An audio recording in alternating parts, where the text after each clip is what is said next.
Hello दोस्तों, तो स्वागत है आपका अपने इस यूट्यूब चैनल पर। और आज के इस वीडियो में हम बात करने वाले हैं कक्षा 10वीं गणित अध्याय नंबर 5 प्रश्नावली 5.3 प्रश्न नंबर तीसरे का जो 8वां वाला प्रश्न है इसे अपन सॉल्व करने जा रहे हैं। जहां अपने को ए एन बराबर 4, डी बराबर 2 यानी कि डिफरेंस 2, और एस एन यानी कि टोटल जो योग आता है s n is equal to -14 दे रखा है। और यहाँ पर अपने को एन जो है ज्ञात करना है और साथ में ए का मान अपने को यहाँ पर निकालना है। ठीक है, तो बहुत ही आसान प्रश्न है। चलिए शुरू करते हैं। सबसे पहले जो मान अपने को दे रखे हैं उस मान के हिसाब से अपन जो है सूत्र रखते जाएंगे और आंसर प्राप्त करेंगे। ठीक है, तो अपन सबसे पहले कुछ समीकरण ज्ञात करेंगे और समीकरण के आधार पर जो है आंसर ज्ञात करेंगे। तो सबसे पहला जो है अपने पास में ए एन का मान दिया है, तो अपन जो सूत्र लगाएंगे वो लगाएंगे ए एन बराबर ए प्लस n-1 डी। ठीक है, यह जो अपना फॉर्मूला रहता है ये अपन यहाँ पर यूज़ करेंगे। अब इसमें जो मान अपने को दे रखे हैं वो अपन यहाँ पर रखेंगे। तो सबसे पहले आप देखेंगे ए एन का मान अपने को दिया है, कितना है, 4 है। ठीक है, ये आप रख देंगे। अब इसके बाद में ए का मान अपने पास में नहीं है क्योंकि ये अपने को ज्ञात करना है, तो ये ऐसा ही रहेगा। ठीक है, प्लस का साइन है लगाना है। एन का मान आप देखेंगे तो ये भी अपने पास में नहीं है, ये भी अपने को जो है ज्ञात करना है, तो ऐसा ही रहेगा। और डिफरेंस आप देखेंगे तो कितना दिया है, 2 का डिफरेंस है, तो वो आप रखेंगे। ठीक है, तो इसके बाद में आप इसे सॉल्व करेंगे। तो सॉल्व करेंगे तो देखते हैं 4 ऐसा ही रहेगा बराबर ए ऐसा ही रहेगा। ठीक है, अब 2 का आप क्या करेंगे, इसमें गुणा करेंगे। तो गुणा करेंगे तो ये हो जाएगा 2n माइनस 1 का गुणा होगा तो 2 आ जाएगा। ठीक है, यहाँ तक आपको समझ में आया होगा। अब इसके बाद में ये जो माइनस का 2 है इसे बराबर के आप इधर भेजेंगे, यानी कि ये हो जाएगा 4 प्लस 2 बराबर ए प्लस 2n हो जाएगा। ठीक है, ऐसा इसलिए क्योंकि जो समान संख्या है यानी कि संख्याओं के रूप में है उन्हें आप एक तरफ करके जोड़ लेंगे। ठीक है, या फिर घटा लेंगे, ऐसा इस जो है आपको करना है। अब यहाँ पर आप क्या करेंगे, जोड़ेंगे। तो जोड़ने पर ये टोटल हो जाएगा अपना कितना, 6। ठीक है, बराबर। अब इसके बाद में आप देखेंगे तो a प्लस 2n अपना ऐसा ही रहेगा। अब इसके बाद में आपको क्या करना है कि ये जो 2n है यहाँ पर अपन जो है a का मान ज्ञात कर रहे हैं अनुमानित तौर पर, जो कि अपना समीकरण बनेगा। तो इस 2n को आप बराबर के इधर भेजेंगे तो ये हो जाएगा अपना 6 minus 2n is equal to a। ठीक है, यहाँ तक आपको समझ में आया होगा। यह है अपना समीकरण नंबर 1। ठीक है, तो अपने पास में समीकरण 1 है जो कि क्या है, ए का मान है। तो इसकी आवश्यकता जैसे ही आगे पड़ेगी हम इसका यूज़ करेंगे। ठीक है, अब जो है अपन एस एन वाला फॉर्मूला लगा करके जो है एस एन के लिए समीकरण बनाने का प्रयास करते हैं। ठीक है, तो यहाँ पर अपने को लिखना है ए पी के एन पदों का योग। ठीक है, एपी के एन पदों का योग। तो इसमें आप देखेंगे कि एस एन वाला जो फॉर्मूला है वो आप लिखेंगे। तो s n is equal to क्या होता है, एन डिवाइडेड बाय 2। इसके बाद में होता है 2a प्लस n माइनस 1 और d, और ये ब्रैकेट क्लोज। ठीक है, तो यहाँ पर अपने को जो मान इसमें प्राप्त है वो आप जो है लिखेंगे। तो आप देखेंगे एस एन का मान अपने को दे रखा था, कितना था, -14। ठीक है, इसके बाद में n डिवाइडेड बाई 2 जो है ऐसा ही रहेगा क्योंकि n का मान हमें नहीं पता है। अब इसके बाद में आप देखेंगे तो 2a ऐसा ही रहेगा क्योंकि a का मान यहाँ पर अपने पास में नहीं है। इसके बाद में n-1 भी आपका ऐसा ही रहेगा, और डिफरेंस आपका था कितना, 2 का, वो आप लिखेंगे। ठीक है, अब इसके बाद में आप इसे सॉल्व करेंगे। तो सबसे पहले आप क्या करेंगे, यहाँ पर आप देखेंगे तो 2 आप कॉमन ला सकते हैं क्योंकि यहाँ पर गुणे में है 2 और यहाँ पर भी है। ठीक है, तो अपन जो है -14 ऐसा ही रखेंगे। इसके बाद में n/2 रहेगा, गुणे में हो जाएगा आपका 2 कॉमन लेंगे तो 2 बाहर आएगा ब्रैकेट से। इसके बाद में क्या बचता है, तो a प्लस n-1 जो है आपका बच जाएगा। यहाँ तक आपको समझ में आया होगा। अब इसके बाद में आप देखेंगे तो ये गुणे में है, 2 से 2 आप काट सकते हैं, ठीक है, क्योंकि गुणे में है तो संख्या कट जाएगी। तो अब इसके बाद में आपका जो बचा हुआ है वो आप लिखेंगे। तो अपना जो है कितना प्राप्त हुआ है, -14 बराबर n, ठीक है। इसके बाद में a प्लस n-1, ठीक है, ये अपने को जो है प्राप्त हुआ है, जो कि अपना क्या है, समीकरण नंबर आप देंगे इसे 2, ठीक है। समीकरण नंबर 2 जो है अपने को प्राप्त हुई है। तो ये जो समीकरण नंबर 2 है, इसमें आप क्या करेंगे, जो आपका a का मान था वो आप रखेंगे, ठीक है। तो समीकरण 2 अपने पास में क्या मिली है, -14 बराबर n, ठीक है। इसके बाद में आप देखेंगे a प्लस n-1, ठीक है। इसके बाद में ब्रैकेट क्लोज।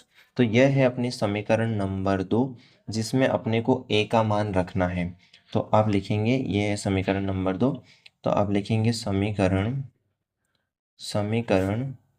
2 में a का मान रखने पर, a का मान रखने पर, तो आप देखेंगे कि जो a का मान हमने समीकरण 1 में निकाला था वो आप जो है यहाँ पर रखेंगे, ठीक है। तो आप देखेंगे -14 बराबर n, ऐसा ही रहेगा, ठीक है। इसके बाद में a का मान क्या प्राप्त किया था, 6 - 2n निकाला था, वो आप लिख देंगे।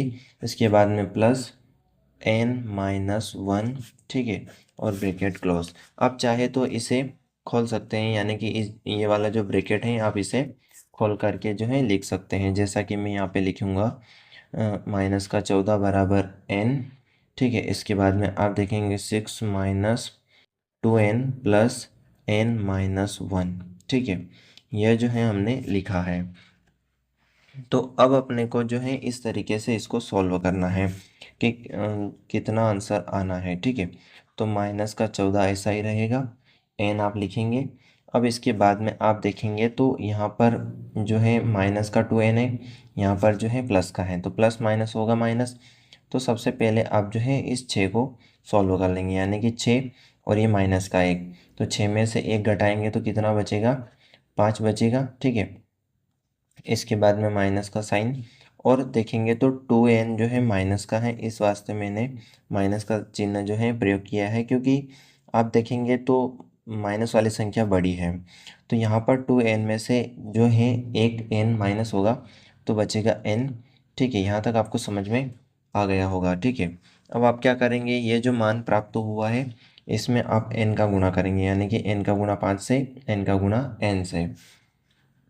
तो यहाँ पर क्या प्राप्त होगा, -14 रहेगा, n से गुणा करेंगे तो 5n हो जाएगा, -n से n का गुणा कितना हो जाएगा, n² हो जाएगा। तो यहाँ तक आपको समझ में आया होगा। अब इसके बाद में ये जो -14 है आप इसे बराबर के इधर लाएंगे, ठीक है। जैसा कि मैं यहाँ पे लिखूँगा 5n, ठीक है, -n² प्लस 14, ठीक है, बराबर 0, ठीक है। यहाँ तक आपको समझ में आया होगा। अब जो है आप इसे ax² plus bx plus c के रूप में जो है लिखेंगे। तो ऐसा जो है आप लिखेंगे तो कैसा दिखेगा, ये हो जाएगा अपना -n², क्योंकि n², इसके बाद में है प्लस का जो है 5n प्लस का 14 बराबर आएगा 0, ठीक है। ऐसा इसलिए क्योंकि आपको एक समीकरण, यानी कि एक गुणनखंड निकालने के लिए जो समीकरण होती है उस रूप में आपको इसको बनाना है, लेकिन मैंने अभी तक यहाँ पर चिन्ह परिवर्तन नहीं किया है, ठीक है। तो अब आप करेंगे चिन्ह परिवर्तन, यानी कि दोनों पक्षों में -1 का गुणा करने पर, ठीक है। आप लिखेंगे दोनों पक्षों में -1 का गुणा करने पर, ठीक है। दोनों पक्षों में गुणा करेंगे तो कोई अंतर नहीं आता है, ऐसा आपको मान के चलना है। और अगर आप किसी एक पक्ष की तरफ जो है -1 का गुणा कर देते हैं तो आंसर आपका गलत माना जाएगा, क्योंकि दोनों पक्षों के साथ में आपको जो है आंसर को सेम रखने की कोशिश करना है, ठीक है। तो अपन -1 का गुणा करेंगे तो -1 का गुणा करेंगे तो ये माइनस माइनस हो जाएगा क्या, प्लस, यानी कि n² आपको मिलेगा। यहाँ पर प्लस माइनस क्या हो जाएगा, माइनस, यानी कि 5n आपको मिल जाएगा। यहाँ पर प्लस माइनस क्या हो जाएगा, माइनस, यानी कि माइनस का 14 बराबर शून्य के साथ में अगर एक का गुणा कर भी दोगे तो भी शून्य ही आएगा। ठीक है, तो इस तरीके से आपको क्या होगा कि ये जो चिन्ह रहेंगे ये चिन्ह आपके परिवर्तित हो जाएंगे। इससे आप आसानी से इसे सॉल्व कर सकेंगे। ठीक है, अब आप क्या करेंगे कि एन स्क्वायर का गुणा करेंगे इस 14 के साथ में। ठीक है, -14 के साथ में, तो आपको क्या प्राप्त होगा, माइनस का 14 एन स्क्वायर जो है प्राप्त होगा। अब आपको क्या करना है कि इस तरीके से गुणनखंड करना है, यानी कि -14 एन स्क्वायर के ऐसे दो गुणनखंड निकालना है जिनका आपस में गुणा करने पर तो जो है क्या मिले, माइनस का 14 एन स्क्वायर मिल जाए, और जिनको जोड़ने या फिर घटाने पर क्या मिल जाए, माइनस का 5 एन मिल जाए। तो हम यहाँ पर लिखेंगे माइनस का 7 एन। ठीक है, और यहाँ पर लिखेंगे 2 एन। तो यहाँ पर आप देखेंगे कि प्लस माइनस होगा क्या, माइनस। ठीक है, प्लस माइनस होगा क्या, माइनस। तो 7 एन में से आप 2 एन क्या करेंगे, घटाएंगे, तो 5 एन आएगा, और माइनस की बड़ी संख्या तो चिन्ह माइनस का आएगा। इसके बाद में जब आप इन दोनों का गुणा करेंगे तो 7 दूना हो जाएगा 14, और माइनस का चिन्ह आएगा, यानी कि 14 एन स्क्वायर भी आ जाएगा, क्योंकि गुणे में घातें जुड़ जाएगी। ठीक है, तो यहाँ तक आपको समझ में आ गया होगा। तो इस तरीके से जो यह मान है ये आपको यहाँ पर लिखना है, कैसे, n square minus 7 n plus 2 n minus 14 बराबर 0। ठीक है, यहाँ तक आपको समझ में आ गया होगा। अब इसके बाद में जो आपको कॉमन दिख रहा है वो आप कॉमन निकालेंगे। तो कॉमन जब आप निकालेंगे तो यहाँ पर n और यहाँ पर n है, तो n कॉमन आएगा। ठीक है, क्या बचेगा, n बचेगा, क्योंकि n स्क्वायर को आप लिखेंगे n गुणे n। और ये जो काम है आपका रफ कार्य के लिए है, जो कि मैं आपको समझाने के लिए यहाँ पर बता रहा हूँ। ठीक है, तो n का स्क्वायर है, तो n का मैंने जो है अलग अलग करके जो लिखा है n गुणे n। अब इसके बाद में माइनस का 7 n है, तो आप देखेंगे -7 गुणे n लिख सकते हैं। तो यहाँ से मैंने क्या कॉमन दिया है, n, तो ये n बाहर आया है। बाकी जो बचा वैसा वैसा मैं यहाँ पर लिखूँगा। ठीक है, यहाँ तक आपको समझ में आ गया होगा। अब इसके बाद में आपको गुणनखंड के तौर पर जो है यहाँ पर बीच में कोई एक ऐसी संख्या लिखना होता है जो जिसका गुणा होने पर वापस अपने को ये प्राप्त हो जाए। ठीक है, तो अगर आपको समझ में नहीं आ रहा है कि इस तरीके से कैसे संख्या आएगी, तो आपको कुछ नहीं करना है, यह जो मान है सेम सेम वाला मान यहाँ पर आपको लिख देना है, यानी कि n-7 बराबर 0। अब यहाँ पर n का भाग आपको देना है किसमें, 2n में, यानी कि 2n में आप किसका भाग लगाएंगे, n का। तो n से n कैंसिल हो जाएगा, कितना बचेगा, 2।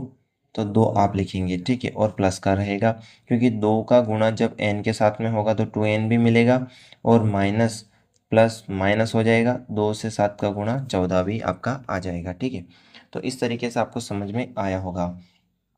अब इसके बाद में आप क्या करेंगे, जो गुणनखंड है इन दोनों में से आप कॉमन लाएंगे तो n-7 आएगा। ठीक है, इसके बाद में क्या बचा है, n+2 आपका बचा है, ये आप लिख देंगे। अब इसके बाद में आप देखेंगे कि इनकी तुलना अपने को करना है 0 से, यानी कि n-7 बराबर आएगा 0, और n+2 बराबर आएगा 0।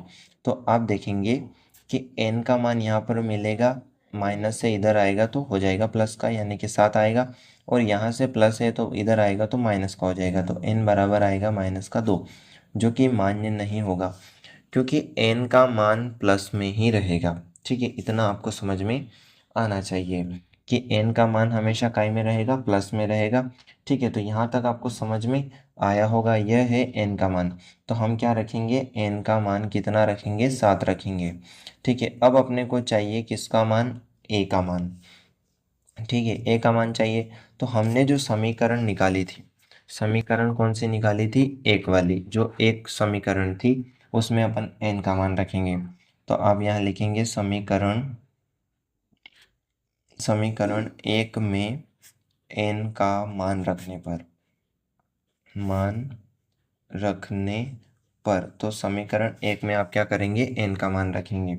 तो समीकरण 1 थी अपनी a बराबर 6 - 2n। ठीक है, ये थी, तो इसमें आपको n का मान रखना है। तो a बराबर आप देखेंगे 6 - 2 गुणे n का मान कितना निकाला है, 7 निकाला है, तो आप रखेंगे 7। इसके बाद में ए बराबर आप देखेंगे तो 6 माइनस 7 दूना हो जाएगा 14।